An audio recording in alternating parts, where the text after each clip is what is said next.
Good morning! Did you miss me? Let's start off with some good normal news from this good normal country. Trump wanted to bomb Iran. Still could, leaving Biden to pick up the pieces. White House killed deal to pay for mental health care for migrant families separated at the border. ICE detainees go on hunger strike for a second time this month at Bergen County Jail. Pompeo visits Israeli-occupied West Bank and Golan Heights. Kyle Rittenhouse says he used stimulus money to buy the gun he allegedly used to kill two during Wisconsin protest. Senate Republicans fail to advance controversial Fed nominee Judy Shelton. Mnuchin to end key Fed emergency programs, limiting Biden. Very good. The biggest story this week is still the Trump administration's concerted efforts to undermine the legitimacy of the election results. It's been almost 3 weeks, but Trump and his ghouls have not stopped spouting increasingly deranged conspiracy theories. Don't get me wrong, any claim aimed at illegitimately holding onto power made by the leader of the most powerful country in the history of the world is cause for alarm. But I think it's worth outlining just how wild these claims have become. They started out based in understandable misinterpretations of the facts. Biden's lead grew as mail-in ballots began being counted, and if you didn't know about that process beforehand, it's not ridiculous to see how that could lead to confusion. But after all the irregularities were swatted away, stubborn Trump loyalists began throwing whatever shit at the wall they thought could stick. From Republican observers not being allowed to watch the ballot counting, to dead people voting, to machine-produced batches of Biden votes, the right seems hell-bent on finding something, anything that would vindicate them. But lawsuit after lawsuit regarding these claims have been swatted away and laughed out of court by judges across the country. As of Thursday, Trump and his allies have gone 1-30 in court, with their only victory being in Pennsylvania, where they got the judge to shorten the time period where people can cure their ballots of issues by 3 days. Legal firms have even pulled out of representing Trump's campaign on several occasions, citing lack of evidence. After pulling out of one of these failing lawsuits in Michigan, Trump invited some of the state's Republican officials to the White House to try convincing them personally to throw away the election results.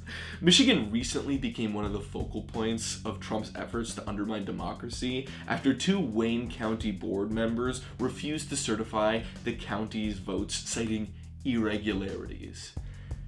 Coincidentally, Wayne County is majority black, and both board members who refused to certify are Republican. Weird, right? After much public pressure, those board members reversed their decision to destroy democracy. But after that, they wanted to rescind their votes of certification. It's honestly so hard to keep track. In Georgia, though, after recounting 5 million ballots by hand, Biden's winning margin only went down by 1,300 votes, which means that Biden still won the state by over 12,000. And because Georgia certified their results yesterday, there is officially no path back for the president in that state. The height of madness surrounding these conspiracy theories came on Thursday when Giuliani and Sidney Powell, the heads of Trump's legal team, held a comedy of errors press briefing. Giuliani literally acting out a scene from My Cousin Vinny, and black goo dripping down both sides of his goblin face weren't even the most absurd parts of the conference. That honor has to go to Powell's theory that Dominion and Smartmatic electronic voting system software was manufactured at the request of Hugo Chavez, who has been dead since 2013, and that the plot to turn Trump votes into Biden ones has ties to communist money from Venezuela, Cuba, George Soros, and the Clinton Foundation. I mean, what is going on? Seriously, these claims have gotten so absurd that even Tucker Carlson has spoken at length about their lack of evidence. Even unlike fascists like Tim Pool have started abandoning them. The longer the Trump administration drags out his loss, the more pathetic it becomes to watch. But it also serves to further undermine the democratic process. The one good byproduct that could possibly come out of any of this is that the more ridiculous Trump and his lackeys become, the more they start chipping away at their base of support. And the people who are being chipped away will probably be more open to facts going forward, instead of reverting to orange man good talking points, like they have for the past 4 years. But besides the tantrums coming out of the Oval Office, Trump's refusal to concede is producing some huge roadblocks for Biden's transition team. GSA Administrator Emily Murphy has refused to sign off on the election results, which delays Biden's ability to access the resources he needs for a smooth transition of power. The president-elect has been denied access to the presidential daily briefing. And we already know Trump's attitude towards PDBs, so right now, neither the current or future president of the country is engaging with the information required to keep our country safe. All of the chaos and uncertainty being kicked up will do nothing to change the fact that Joe Biden will be our next president. So, it seems appropriate to start analyzing his actions and choices too. And there are some choices. One of Biden's best moves so far was his decision to make a panel of doctors and experts that are going to instruct the president-elect on how to best tackle coronavirus going forward. Listening to scientists seems like a ridiculously low bar for praise, but that's where we are. Biden has also outlined a number of executive orders he plans on signing during his first week in office. These range from ending Trump's Muslim travel ban, to rejoining the Paris Climate Accords, to reinstating DACA, to ending the trans military ban. The first week in office is going to feel as if there is a lot of progress being made, because there will be. But after that, things are going to dramatically slow down, even if Democrats gain the Senate. Another commendable choice was picking Ron Klain as chief of staff. Klain has been close with Biden for many years, serving as his chief of staff during his time as vice president. But he also served as Ebola czar when that was the headline-catching virus. He's been an outspoken critic of the Trump administration and genuinely seems open to ideas from every flank of the party.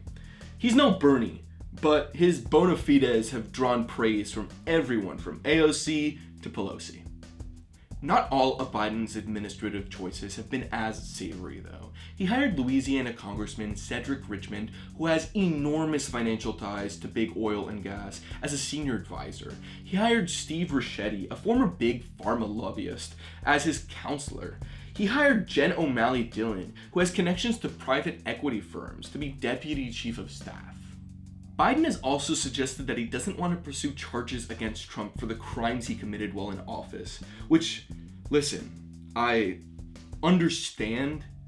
I get that prosecuting your political opponent, especially one that had the express support of over 70 million Americans, isn't the best optically, but if Trump really goes unpunished for the crimes he committed, it sets the precedent that government officials are above the law, and frankly, that's just unacceptable. I still hope a Biden presidency will be somewhat progressive, but a lot of the recent choices he's made have been kind of deflating. Whatever it is, it will be leagues better than Trump, but we need a hell of a lot more than a return to normal if we want to actually help Americans. The final story today is one that Fauci, the media, and anyone with half a brain has been warning for months. As temperatures are dropping, more people are spending time inside, and coronavirus cases and deaths are beginning to spike again. The US is averaging 170,000 cases and over 1,400 deaths a day, with those numbers only rapidly increasing. Many cities have reinstated some lockdown measures, like NYC officially shutting down all in-person public school, for example. The good news is that Pfizer and Moderna have both announced that their vaccines are safe, effective, and potentially available for distribution as soon as December. But we have to be cautious. Most people won't be vaccinated for the better part of a year. And with flu season now also in full swing, things are going to start looking pretty grim. Even with vaccine announcements, skeptical citizens may outright decline their doses, which would only serve to prolong the pandemic. This week marked the 1-year anniversary of the first coronavirus case detected in China. It seems surreal that we've been living through this that long, but it also seems surreal that there's an end in sight now. Even still, be careful out there. Wear your mask, social distance, and follow CDC guidelines. If you want to learn more about any of the stories I talked about today, links are in the description. If you want to keep forcing me to wake up early on Saturdays, like and subscribe. Have a great weekend.